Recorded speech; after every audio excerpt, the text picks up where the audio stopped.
खुलुमबाय गोजोन फुंबिलिनि गासैबो बड'लेण्ड बुब्लिनि अनसायगिरिफोरखौ बरायग्रोबाय। दिनै 28 जुन बुधबारनि फानजामुथिखौ फरायथिनो लादों आं गेवलां हाजोहारिया। फानजामुथिनि गिबियाव दं मेष राशि। गोसोनि साननायफोरा मोजां जागोन। गुबुननि सायाव जेबो साननाय फैनाय नङा। जायखिजाया बेसादखौ जयै रानलायनानै जागोन। वृष राशि। मोजांसिन सान, जेरावबो जै जानो हागोन।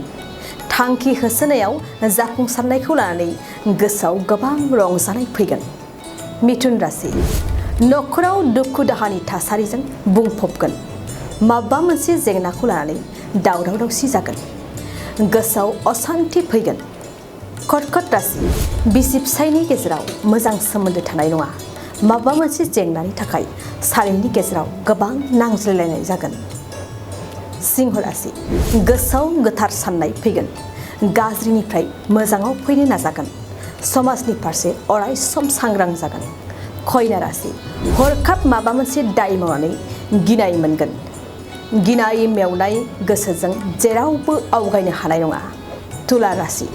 नखरा खैफोदनिफ्राय उदां जागोन।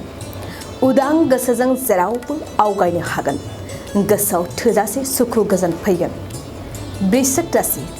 गाज्रि हुदाखौ नागारगोन। समाजनि फारसे गोसोआव मोजां साननाय हनाय फैगोन। नखरनि फारसे गोबां खोथा सानगोन। धनु राशि। दिनै नोंथांनि मोजांसिन सान। गोसोआव साननाय बादि गोदान फिसा मोनगोन। नखराव गोदान आलासि फैनायखौ लानानै बांसिन खुसि जागोन। मकर राशि।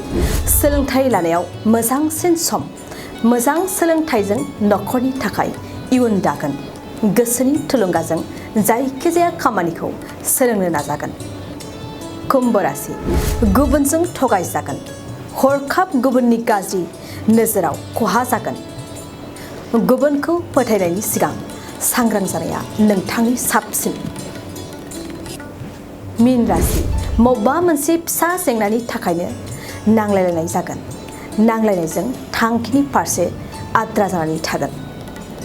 दिनै सानसेनि राशि फरायथिनायाबो एसेनोसै।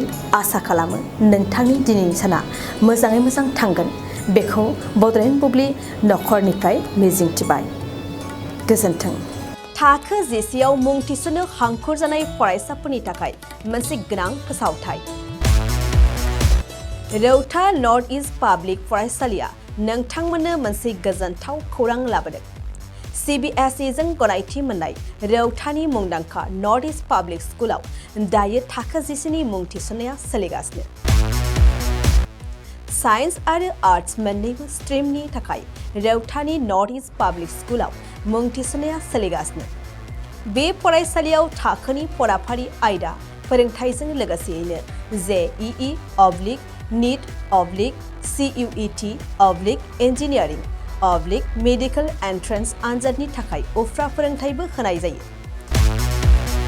बे फरायसालियाव बिजाब बाख्रि, फरायसाफोरनि थाखाय हस्टेल आरो गेलेनाय, मोसानाय बायदि बायदि केरिकुलार एक्टिभिटिसनि सुबिदा दं।